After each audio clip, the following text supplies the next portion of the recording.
Welcome to the How to Market Your Horse Business podcast. I'm so glad you're joining me here today. My name is Denise Alvarez. I get to host you here on the podcast. And before we dive in and talk about rebranding your equestrian business, I will give a very quick introduction in case we're new friends, and then we will dive right in. All right? Now, as I said, my name is Denise Alvarez, and through my business, Storm Lily Marketing, I get to help dream-chasing horse business owners see clearly through the marketing overwhelm so you can create a clear message and cohesive plan for your social media, website, and email marketing, one that's going to turn your online audience into your customers. I do that through one-on-one coaching, as well as website design and copywriting, and education, such as this podcast, and I have some online learning resources for you as well. My heart truly is to help equestrian entrepreneurs like yourself to be out in the barn, out in the arena, behind the camera lens, wherever it is in the equine industry that you are serving. I want to help you do more of that. And so here on this podcast, you will get a mix of step-by-step strategies, essential how-tos, and entrepreneurial mindset shifts that will help you not only see what's possible for your horse business, but I'm also here to guide you through the process so you can make it happen. And so this week, we're going to make it happen through rebranding. We're going to dive into the ins and outs of what it means to go through a rebranding process. Now, before we do that, let's talk about what that actually means. Because a rebrand doesn't just mean a new logo, all right? You may be at a period of transition where you're changing services a bit. You may be breathing life into your business in a new way. Maybe your messaging has gotten a bit stale, or you realize that you do want to go in a new or different direction. Sometimes, yes, a rebrand means a completely fresh new look with a new logo, colors, and graphics. But there are different levels of rebranding that you could face in your equestrian business. And most likely, you're going to experience those levels a few different times and at different depths throughout your entrepreneurial journey. But regardless of how deep the rebranding process is for you at those times, there are some principles of marketing and business that are very important for you to remember. And that's why I'm so thrilled to have today's guest on the podcast, because he's going to share those with you, and he has years of experience and insight that he's bringing to the table. Now, actually, if we've been friends here on the podcast for a while, you are meeting Chris Stein for the second time, because back in episodes number 74 and 75, he joined me on the podcast to dive into the art and the practice of selling, including a specific conversation on selling products. So if you have not yet listened to those, I highly encourage you to do that. They continue to be some of my top downloaded episodes. So that's number 74, learn the art of selling, and 75, selling a product, do these 5 things. Now, at the time, Chris was actually the national sales manager at Justin Boots, which is why we dove specifically into products, because he had that expertise to share. And if you've not listened yet, definitely take a listen. But what's really fun is that Chris now has moved into a position, I think he said he's actually about to celebrate 2 years there, where he is president of Ely Walker, home of Western brands Ely Cattleman, Cumberland Outfitters, and the newly launching, actually it launches in just a few weeks, Cowboygirl with country singer Jenna Paulette. It's really exciting what's going on there, and it's been so fun to watch his journey of breathing new life into this century-old company, because that has been a large part of his role as president. Now, for many of you listening, I understand that you may not be heading up a legendary brand like Chris, but I guarantee you that the principles and insights that he is sharing in this interview will help to guide you through your own rebranding and transition process. And let me tell you, he knows who you are. And so his heart is so golden. So he's sharing nuggets and insight, speaking specifically to entrepreneurs, understanding that this audience is a unique audience. And so he shares some ideas and some insights with you that are geared specifically to equestrian entrepreneurs. because he understands how important it is for you to enter these transition phases, to rebrand your business when necessary, while honoring your current and past customers and clients as you move into a new direction that will allow you to do more of what you love to do. In this episode, you're going to learn 6 specific steps that you should take in a rebranding process that will help set you up for success in a long-term fashion. Because remember, that is also a part of my heart here at Storm Lily Marketing is, yes, to help you get clear and see through the marketing overwhelm, but so that you can build a long-term sustainable equestrian business. So let's dive into my conversation with Chris. Now, I will tell you, he's not laying out, this is the 6 steps you should follow, but he's giving you 6 really important keys. And on the other side of the conversation with Chris, I'm going to come back and I'm going to give you a little bit of my notes and the way I took notes to say, okay, these are the 6 things that I heard Chris say that we need to be doing in a rebrand in order to be successful and honor our past while moving into the future. All right, friends, let's dive in. Here's my interview with Chris Stein.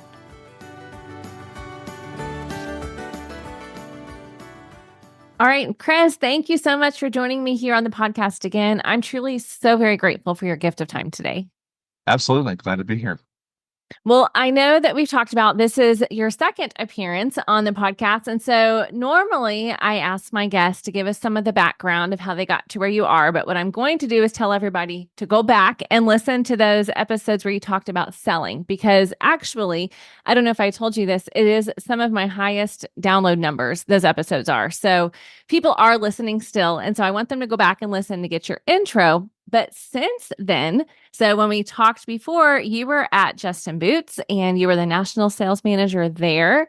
But now you have taken on the helm. You are president of Ely Walker. And I would love for everybody to hear a little bit about that transition process and how that came about and what that's been like for you.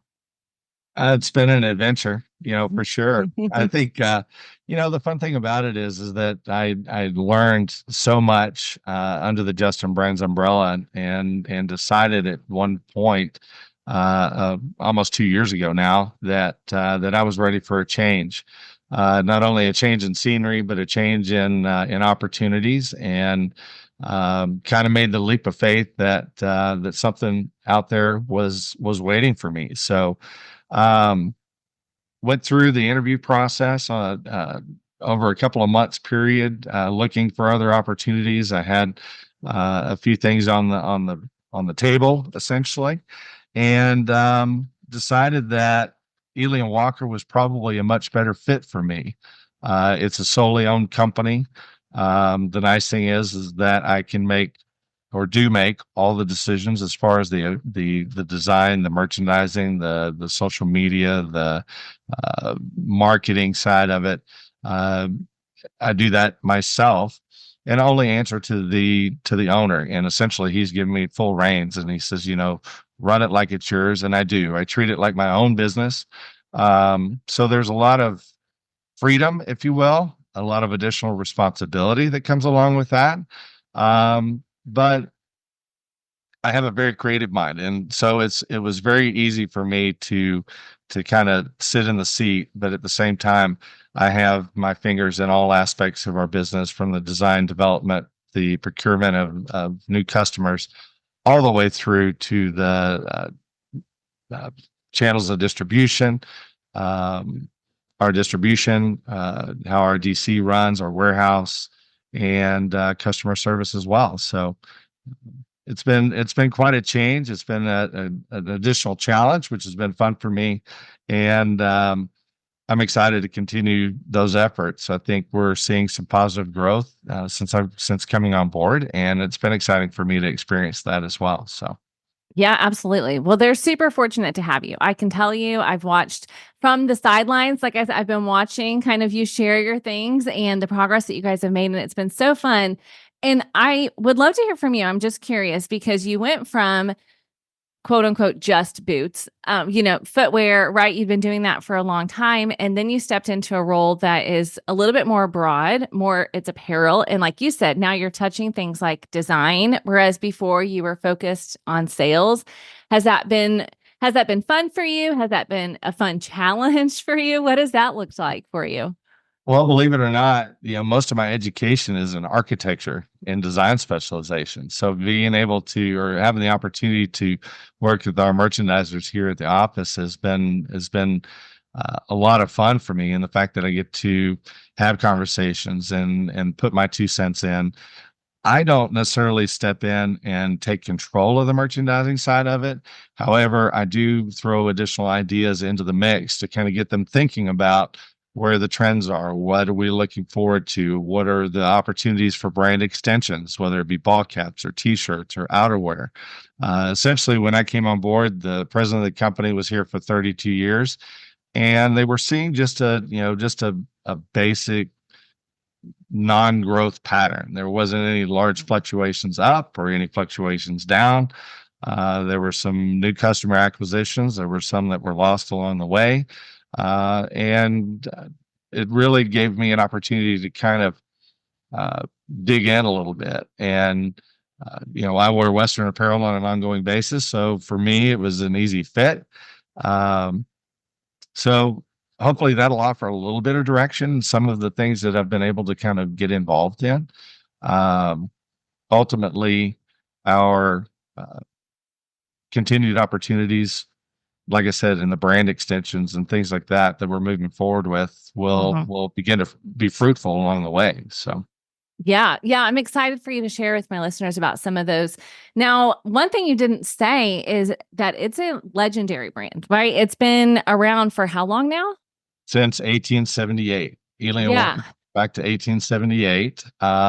It was a family, a couple of gentlemen that had migrated west in a covered wagon, wound up in St. Louis, Missouri. They're still, as a millinery company, developing and creating fabrics for the apparel industry, and then eventually were acquired by Oxford Industries and Washington Manufacturing to actually build and make Western apparel shirts and some outerwear along the way. So if you go back into St. Louis's history, there's still the Ely and Walker lofts based out of St. Louis, Missouri.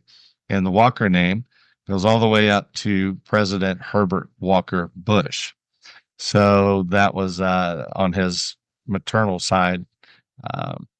So it's pretty interesting. I mean, I love it. Is interesting. That was one of the things too. I mean, Justin had such an amazing history. And when I came on board over here, I think Justin was 1879.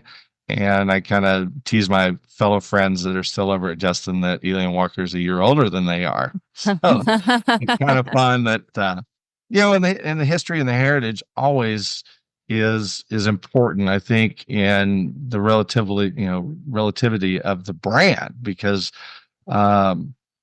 me coming on board as the president of the company mainly is really a stewardship of the brand. And if you believe and you care about the brand that you work for or you're representing, ideally you're looking to find a way to perpetuate that success. I think that the history and the heritage, I think, always, in my mind, comes into play when we are looking forward. So, we look back, learn from what we've learned in the past, and then continue to move forward in the industry. So I'm so glad you said that. It was a beautiful transition to what I want to ask you next, which is that transition period for you. Because as you said, you came in really ready to breathe some new life into a really well-known brand. And as you know, my listeners are mostly equestrian entrepreneurs. So they may not have a 100-year-old brand that they're working on. Some of them may be in areas where their family has been in business for a long time. But either way, business owners often experience a period of transition, changing services, changing who they're working with. There are always going to be changes that happen. And it's really important that you do exactly what you just said. Look behind you and then look forward, right? As they're breathing new life or maybe changing directions in their own business. Yeah, absolutely. I mean, the interesting thing about it is that everybody's got a past. Everybody's got history. Whether it's on a personal basis, they're bringing those personal experiences and personal knowledges into the future as they continue to move forward in their own businesses.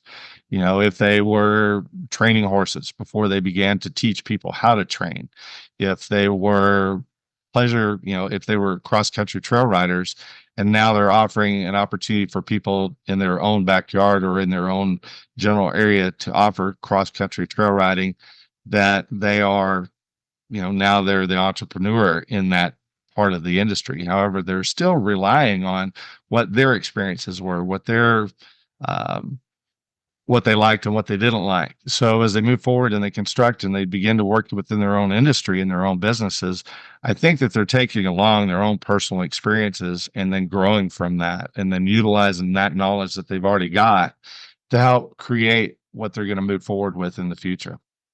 Oh, that's so good. That's really, really well said. I appreciate that. I think that those that are listening are saying, yeah, that's right. They're saying because it is. And I work with them, in coaching, and the heart of their business they've gotten to where they are because of that, because of their past and what they've experienced. And they want other people to experience, or they want people to not experience based on what they experienced. So given that, I'm so grateful you're here because I know you're going to share some more practical things for horse business owners to consider as they prepare for whether it's a rebrand or a transition in their business, and they're at a place where they want to bring new life into that. So Chris, what kinds of things would you share if you were sitting across the table from that equestrian entrepreneur saying, I want to learn from you. Tell me what you've learned over these past 2-ish years. Has it been 2? It hasn't been 2 years, right? It'll be 2 years, October. Okay, beautiful. Yeah, over these past 2 years, share some of those insights with us. Yeah, I mean, the first part about it and transitioning into the opportunity to come on board here, was trying to learn as much as I could about the company, about the industry, about how the people and the crew operate here. We're a very small company of, including myself. There's 11 folks that work here at the company, so we're not, a huge industry as far as the business is concerned. So we're very tight knit. The folks that are here are fantastic. They work extremely hard. The transition side of it and the rebuilding of the brand is not necessarily the rebuilding of the brand, but it's more of a reacquisition of customers that we may have lost in the past. Whether it be a lack of communication, whether it be the presentation of the brand. I think it's important on an ongoing basis to consider ways to revitalize your business. Think outside the box. I think that finding new opportunities, and the only bad idea is one that you don't take action on. I think that there's so many great ideas out there that don't get utilized, or people don't try because there's some hesitation and not knowing. But at the same time, I can't say that in 2 years that I haven't put out a product or offered a product for sale that didn't get the response that I was hoping for. So, one of the key things there is you can't take it personal if it doesn't work the first time. A lot of times we introduce ideas or introduce new product and we're probably far in front of the trend or in front of the curve, but at the same time, it's not a bad idea. We may be trying to introduce new opportunities and new categories into our line. So I think, you're not always going to get an immediate response regarding how a consumer and the customer is going to take things, I guess. So, you can't expect that, hey, it's going to be, if you post something on your Instagram page, that it's going to go viral immediately. There's some opportunities for collaborations. There's some conversations that you can have with different people in the industry that might be able to offer you some additional points of interest to help continue to grow your business and public awareness. I think a lot of it too is that you have to be innovative in the fact that you want to reconnect with your consumer base. In the years that I worked over at Justin Boot Company, one of the things that we always talked about was about every 5 to 10 years, you need to basically reinvent your brand and or reinvent your presentation to the consumer, because there's people moving into the industry on an ongoing basis.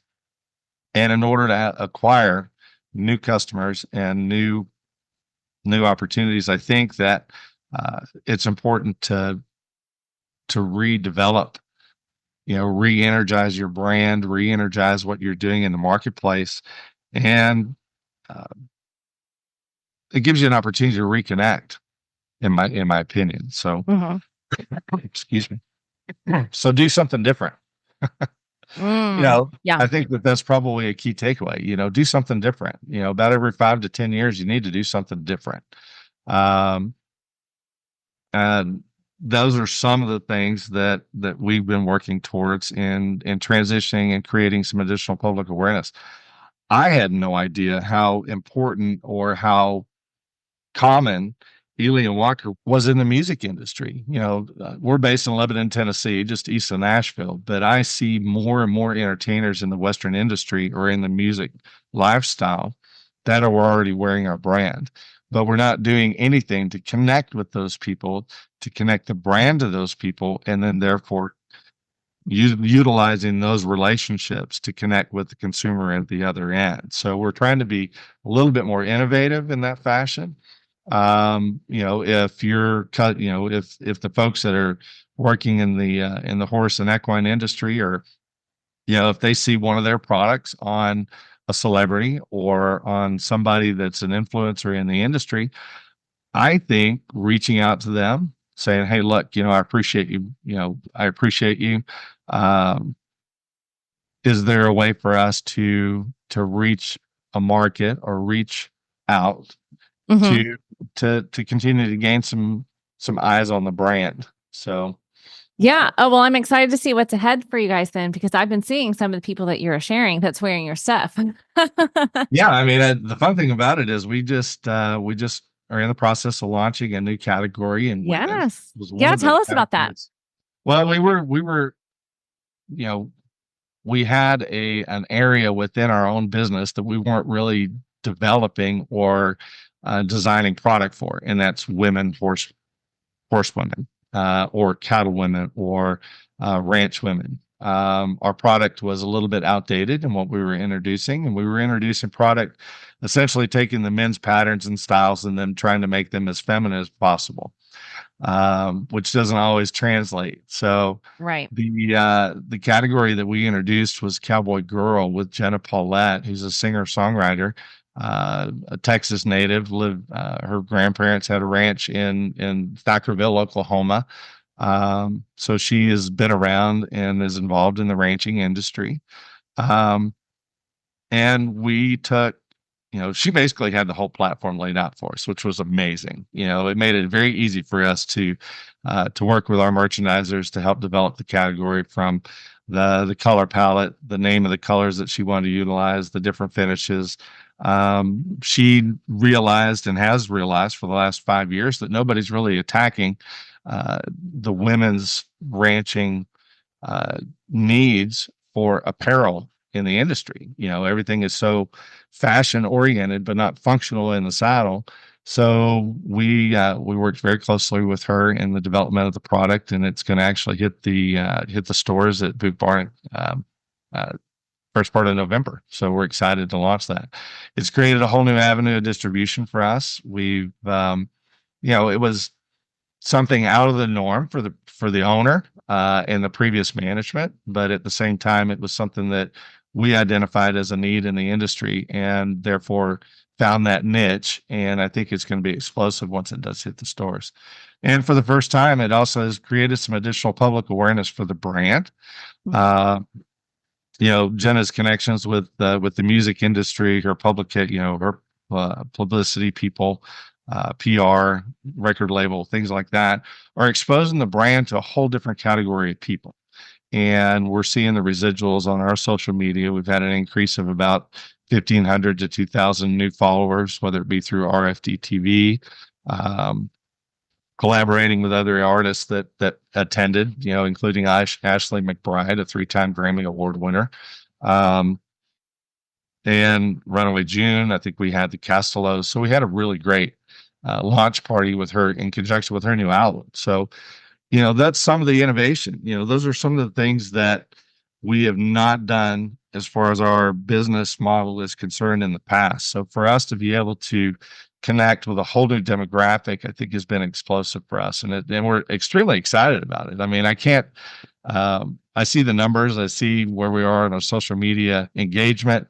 One of the videos that we did really just, which was somewhat of an interview with me, reconnected the brand to the consumer. Because, other than that, we were only utilizing still imagery, maybe a little bit of video, but not a personal connection to the brand. And I think in the interview that we did with me, talking a little bit about this upcoming launch, we had over 10,000 views of the video, which is huge for us. I mean, we're a little bitty brand. It's been around a long time, but we're still, in my opinion, a small brand. Mm-hmm. And when I came on board, my drive and enthusiasm was, and I told the owner, I said, I want to double what we're doing in the next 3 to 5 years. So being goal oriented and then finding ways to achieve that goal, I think, is extremely important too. Yeah. Okay. So many good things, Chris. So many good things. I'm going to ask you some directed questions based on that. I've been sitting here taking notes. Okay. As I hope my listeners are doing too, and thinking of the takeaways. But as we said, you've been there 2 years. And so for many people, when they think I need to make a change, it's like, I need to make an immediate change, right? Whether they're taking the helm of a new business or whether it's in their own business. And yes, you've been making incremental changes, I think, since you've gotten there. But I think even as you said, like, these are some really major changes that have taken some time. Will you talk to us about that? Like, as you said, you came in and you spent time first really learning about the brand, about the consumer, about your team, most likely, because very much a part of that president role is leading the team. And then you obviously decided to make some changes, but you understood that this is attached to my long-term plan, not like, let's make some quick turn and burn decisions that may or may not go so well. You were willing to fail, but you also made strategic decisions. Will you talk to us about your mindset or processes in the past 2 years and how you made those decisions as in light of those long-term visions? I think anytime that you're looking to make a change, I don't recommend doing it immediately. I think that you should graduate into those changes. I think if you're making an immediate change, I think that you're going to lose the people that you've had with you for an extended period of time. And if they see that change is too fast or too dramatic, I think that there's an opportunity for you to lose that consumer, that customer that's been with you for an extended period of time, and you lose the connection. I think the idea is to bring your customer along with you as you make the changes. And as you make the changes, not only are you bringing the customer and the consumer with you over a period of time, but you're gaining additional new customers to come with you at the same time. That I still have some additional goals set for the brand, and having the opportunity and the mindset of, okay, we want to add this, or we want to make those changes. I think you have to be open-minded to it. I said, the way people adapt are in different phases. You're going to have an early adapter, somebody that's going to be gung-ho with you right off the bat. You're going to have a few people that want to see that you're being successful before they join. And I think that that ultimately the idea and long-term goal, if you can share your enthusiasm with that along the way, I think you'll continue to gain some additional followings, not only within your own organization, but I think also being a part of the team. I'm not afraid to get out into the distribution center or into the warehouse and get my hands dirty. I think a good leader is not only somebody that's going to help grow the brand, develop new ideas, but somebody who's not afraid to get in the trenches with the rest of the team. It's kind of when we celebrate something here at the office, I think you need to encourage that celebration. I think that you need to pat people on the back for doing a good job. When my office is positioned where I can look out the window and I can see what's going on in our distribution center. But at the same time, every day that the employees in the back come out to go out the front door, they're passing by my office, and I'm always grateful and always tell them thank you and I appreciate it and see you tomorrow. So, um, in other aspects, I think you have to be able to tell your story in a correct manner. I think that telling people, or migrating the brand story to a different shift. I mean, you probably could go into the Ely Instagram page and see where the change was 2 years ago from the imagery that we were utilizing at that time. All that stuff's still out there from previous, and then migrating it forward, you'll begin to see a transition. We went and did a ranch oriented um, photo shoot a couple of years ago. Those type of images and that kind of stuff that we utilize in our social media or in our marketing or in print ad, things like that are long living items, and to me was a very worthwhile upfront expenditure. And the fact that now we own the images, we have a huge bank that we can call on, we have a huge dynamic of different people that we can utilize in that, and then begin to continue to tell that base story that Ely Cattleman is the shirt for ranching people, for the cattle industry, for the horse industry.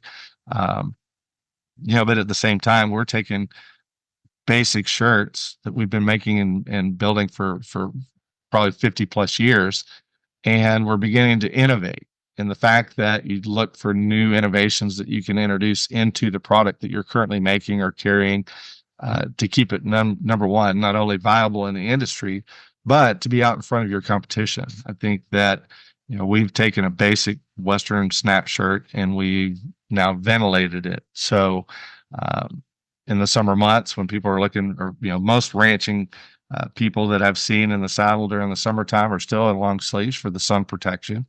We utilize some different things like moisture wicking finishes in the material. We ventilated the shirt itself to allow for an easy airflow through the shirt to keep the body cool. So there's small little things that we're doing that continue to play a role in our evolution. We're not trying to get from point A to point B immediately. We need to make sure that there's particular measurable goals and steps along the way that we make those transitions in. And then eventually we'll get to the point that we want to be at. And not only have kept the customers and the people that trust us, but also gain some new ones along the way. Yeah, absolutely. So good. I appreciate that. All right. So I want you to talk about, if you will, essentially, I think it's your opinion that I want to hear on this, because you mentioned the idea that, and for many people that are listening, okay, so let me lay the groundwork. For many people listening, it's very easy for them to post pictures on their social media of their horse or of their lesson students or of their dog, but they're like, turn the camera on themselves and no, thank you. Right. So, and I talk to my coaching clients, even like, yes, you need to be showing what you're doing, but people buy from people. So if even incrementally, you can find ways that are authentic to you and comfortable for you, but getting yourself in front of the camera in some way is going to help build that connection because they buy from people. And it's interesting that you mentioned the video that you did, because again, you are a product-based brand. You're an apparel brand. So, and your name is not Ely or Walker, right? So you're not the name, but you represent the brand right now. And I think one of the things that you mentioned in that your new imagery is just putting people into the pictures. Before it was just maybe a lot of flat images, and now you've got people actually wearing the apparel, and it's people that are doing exactly what the people that you want to serve, right? The ranchers are wearing the ranching apparel. So talk to me from a marketing perspective about using people in your imagery and in your, not just imagery, but just your marketing in general, right? Whether it's social media or not. And just that idea that people do buy from people and people connect with people. Yeah. I mean, if you go back and listen to our previous podcast that we did together, we spoke a lot about, people buy from people buy from people they like. And if you fast forward it a few years since the last time we spoke, that concept still hasn't changed. People do buy from people. I think that having that personal connection is important in any industry that, as far as sales and marketing are concerned. I think that uh, probably, like I said, it was the first time that I stepped out in front of the camera in regards to in regards to our brand.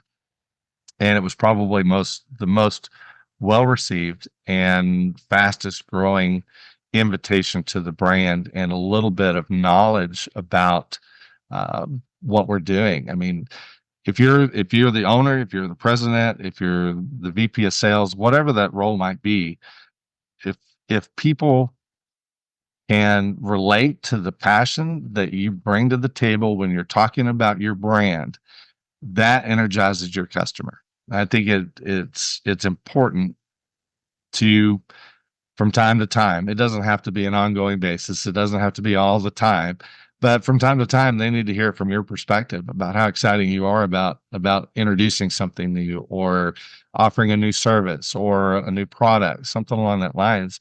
And when I learned from my son uh, that you're entertaining the goldfish when it comes to your Instagram post or your video post anyway. So they don't have to be long and extensive. All they want to see is say, hey, that's the guy, or that's the lady, or that's the person that owns the business speaking directly to me as the customer. And I think that translates enormously when you can come out and say, hey, like, hey guys, I'm so and so, and I represent this, and we're offering this. Then people go, all right, well, they look like me, they connect with me, and maybe I should give it a try. So I don't, I wouldn't be afraid to step out in front of the camera. You may not be the best, but you're just as human as the person that you're working with, and or working for, or we're looking to sell. So I think that it creates more of a personal opportunity for you to speak direct to the customer base and the people that are looking at your brand, or looking at your product, or looking at your service. And nobody knows that business better than you do. So utilize that as an opportunity, and not, when we were talking earlier about keeping an open mind. Well, this is part about keeping an open mind.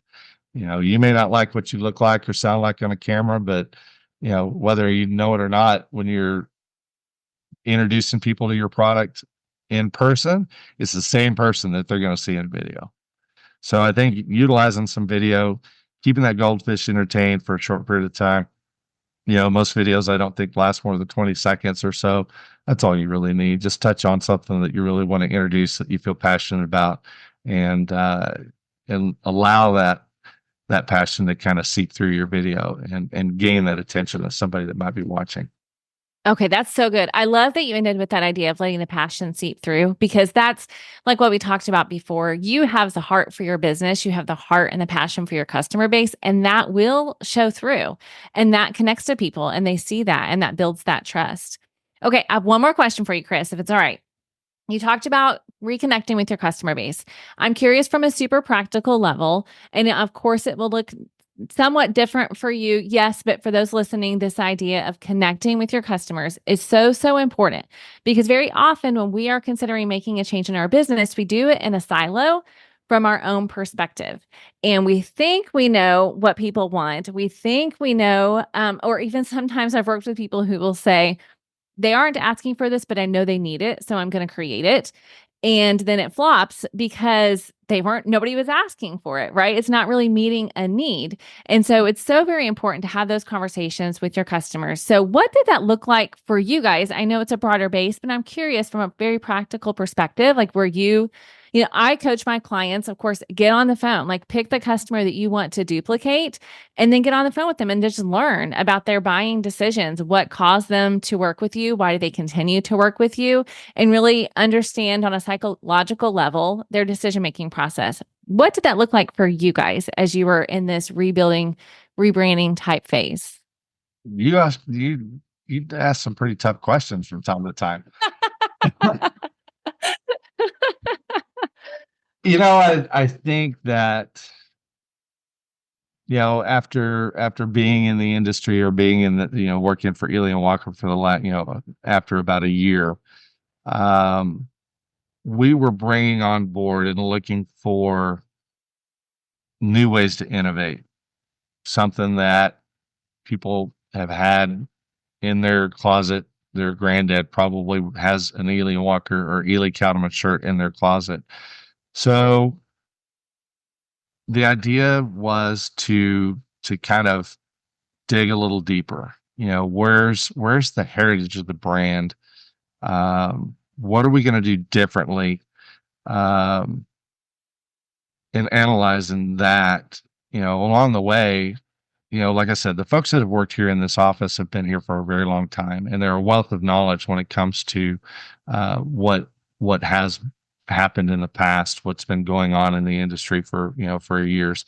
Um, One of the things that I wanted, my chief merchandiser to know, and one of my concerns is that she was pigeonholed into doing men's plaids and stripes and solids.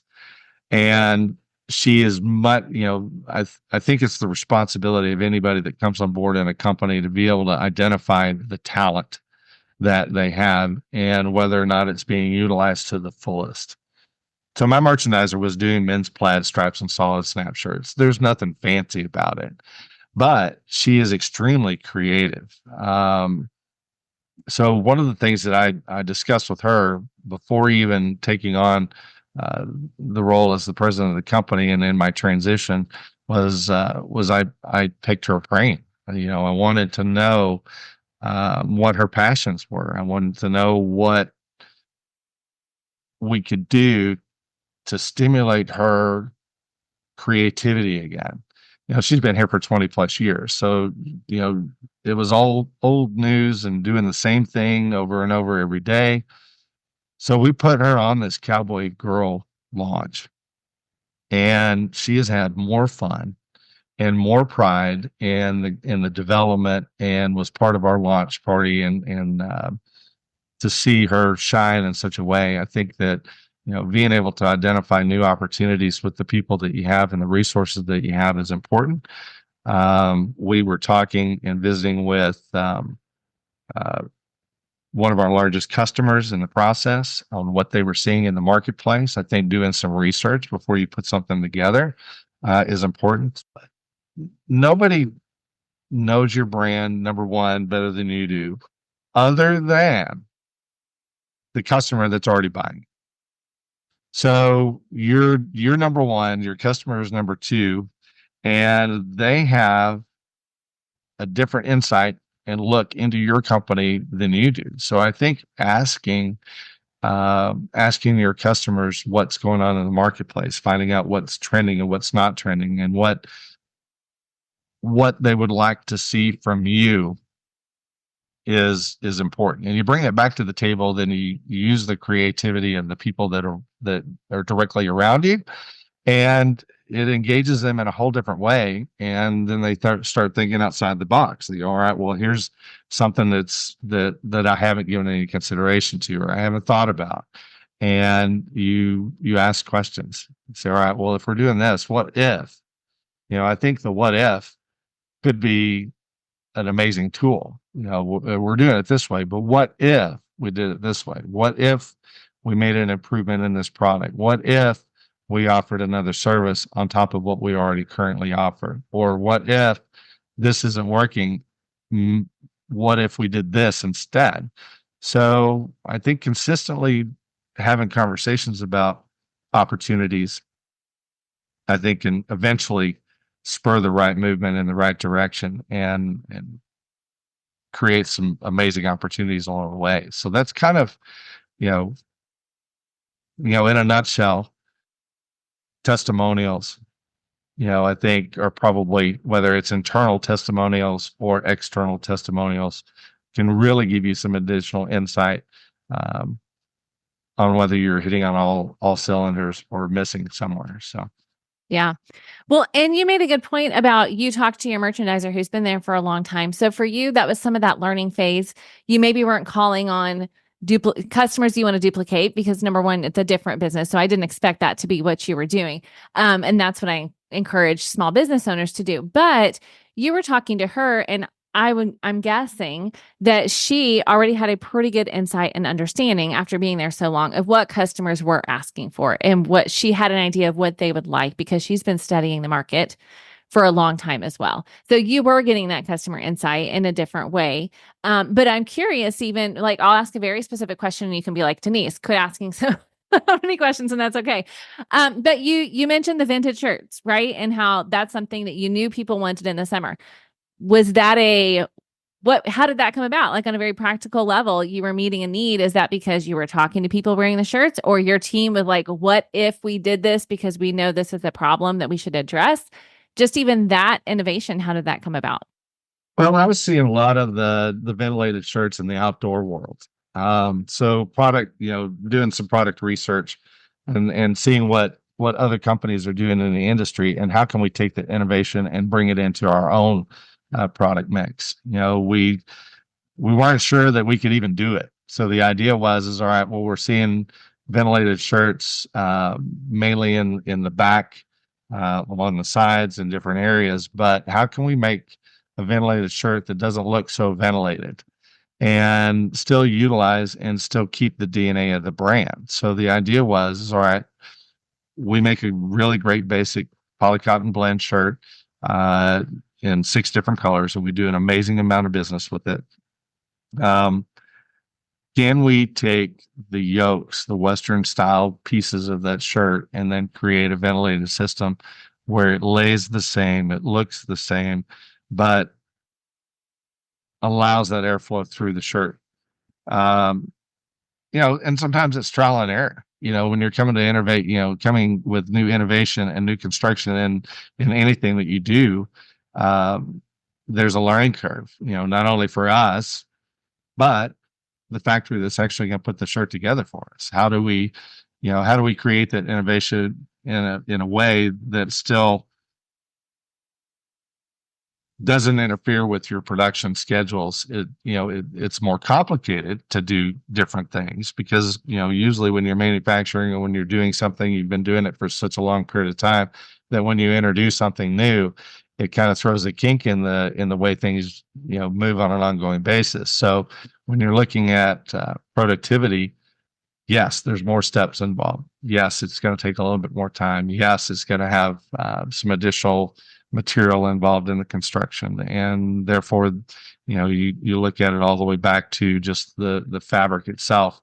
All right, well, we need snaps, we need polycotton blend shirt or material. We need a vented material that it would allow for airflow and things like that. So, when you're looking at, and as that translates into, let's say, the horse industry in general, let's say you're in a training process and you're training, a set of horses or whatever in whatever discipline that you're thinking about.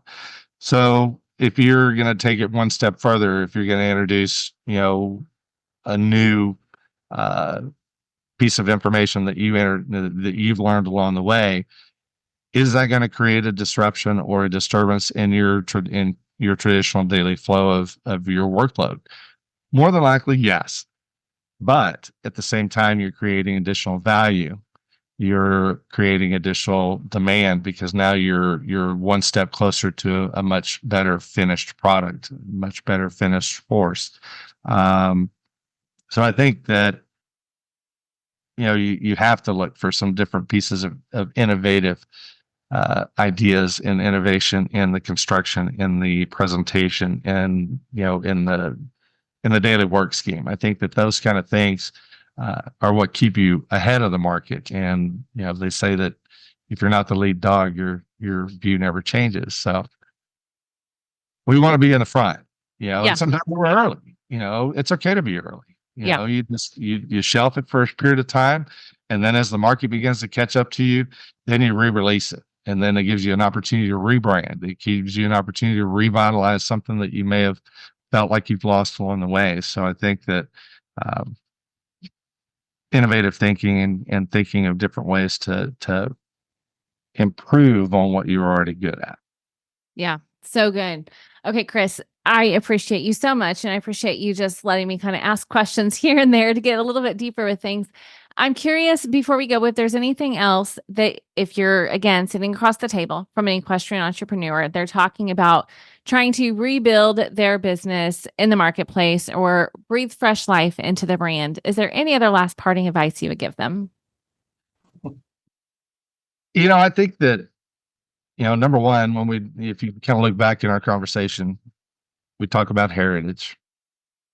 I think that that's something that needs to be a piece of your foundation. I would say be open-minded to change. I think that, next would probably be tell your story in a correct manner and be consistent. Um, What do you mean and by correct? I'm going to ask you to define that.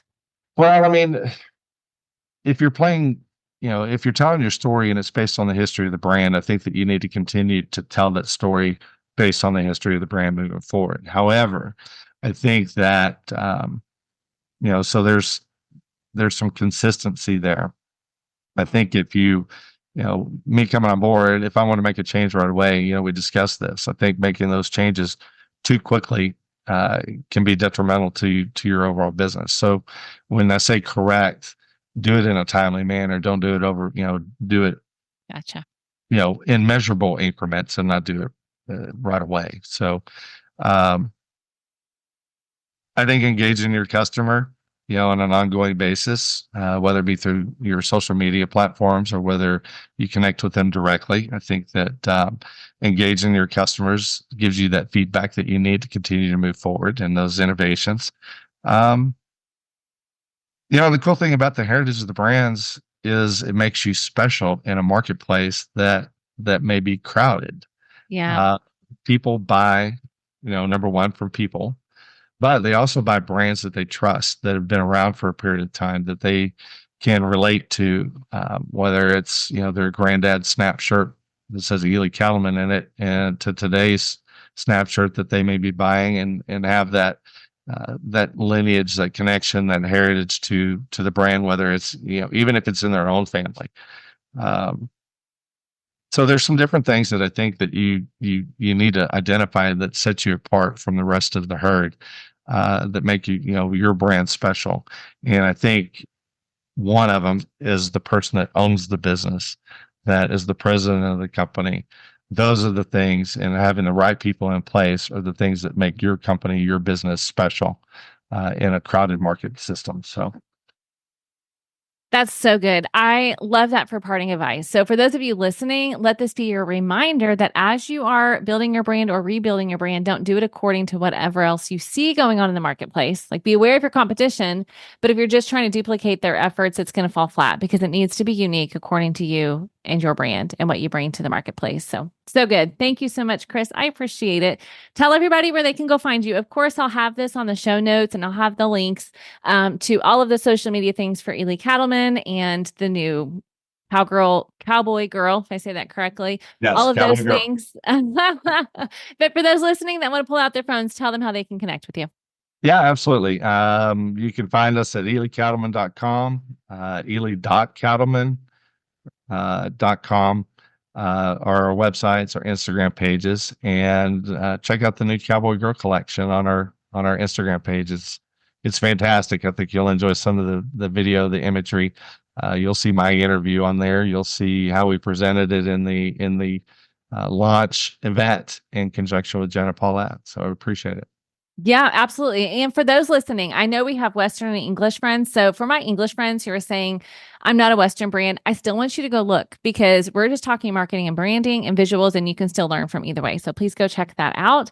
Thank you again, Chris. I wish you the very, very best as you continue rebuilding this. Thanks. Stay tuned. Yes, exactly.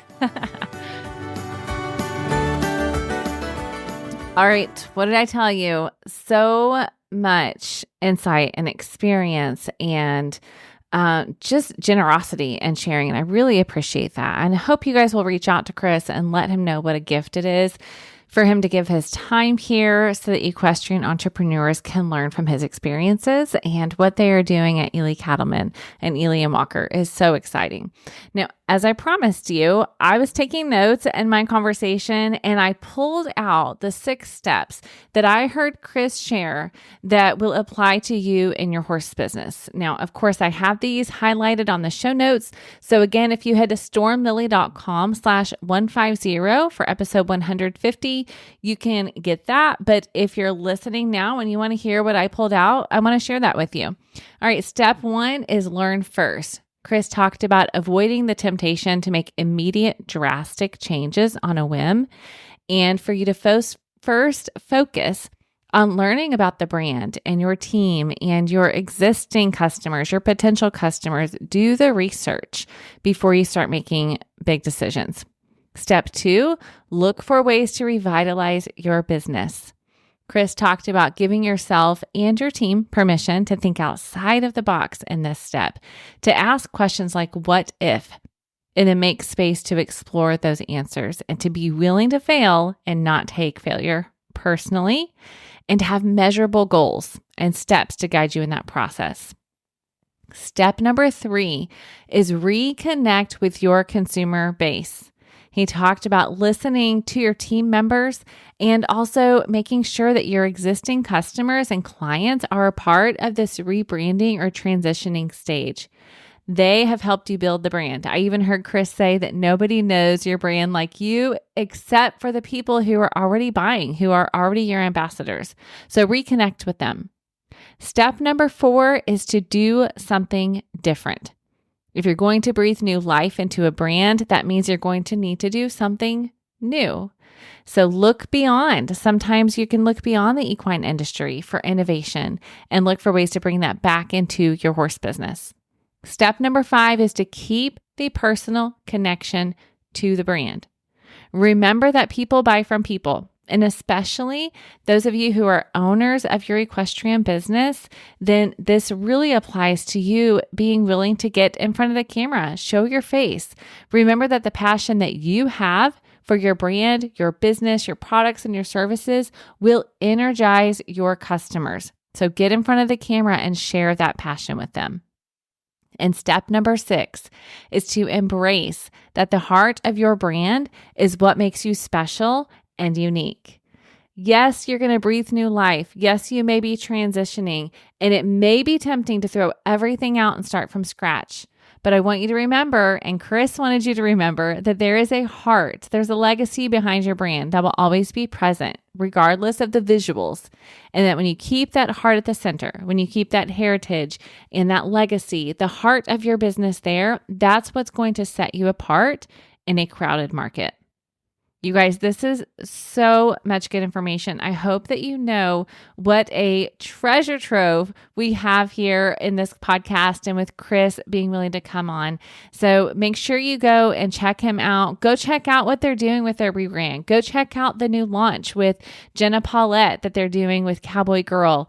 It's really exciting. It's really fun to get to watch from an outside perspective and just see what you can learn. What can inspire you to do new things and innovative things in your own business? And again, I've got the links to the previous episodes where Chris was sharing about selling on the show notes. So if you head to stormlily.com/150, you will get that information as well. Now, one more note for you in that idea of embracing the heart of your brand. Something that I've noticed with many entrepreneurs is that it's sometimes difficult to communicate the heart of your brand. And that is the messaging that's going to set you apart. And so if that's you, if you're saying, I really don't have good words to communicate the message and the heart of what we do, and that's muddying up everything else you're doing in your marketing. That's muddying your effective social media posts. That's muddying people getting to your website and becoming your customers because it's not clear who you're for. It's not clear what you do, and it's not clear what your heart is, what the heart of your brand is. If that is the case, I would invite you to check out Take the Reins. That is my one-on-one coaching program where I walk you through a framework together. It is one-on-one, so I am supporting you each step of the way, but really diving into the heart of your business, getting to core messaging, who your core ideal audience is, and then turning that into the cohesive marketing plan that you need to make a difference that's really going to convert your online followers into your customers. But before you can do that, before we make that plan, that first step is always getting clear on your message and your audience. So if you're saying, Denise, I think I could use that in my business, especially as we prepare to head into the final quarter of 2024 right now and into a new year, then I would invite you to go to stormlily.com/reins. That's just stormlily.com/reins. You can get all the information there on Take the Reins, what one-on-one coaching really looks like, what you'll accomplish, and get your questions answered and see if it's a right fit for you. And if it is, there's a link there for you to apply so we can just get on a call and talk and see what your goals are for your business and if one-on-one coaching is the thing that you need to move you forward in your equestrian business. But either way, friends, the things you've learned today, I know are going to help you as you're either transitioning or rebranding or just really thinking about that core messaging that you are bringing to the table in your marketing. Thanks so much for joining me here. If you enjoyed this episode, share it with a friend. I am sure that you've had one friend that's at least come to mind as you were listening that you thought she needs or he needs to hear this. So share that link. Let people know this free resource is available for horse business owners. That's my heart, is to equip as many equestrian entrepreneurs as possible with the marketing tools and practical help you need so that you can do more of what you love to do in the equine industry. Have an amazing day, and I'll see you back here soon.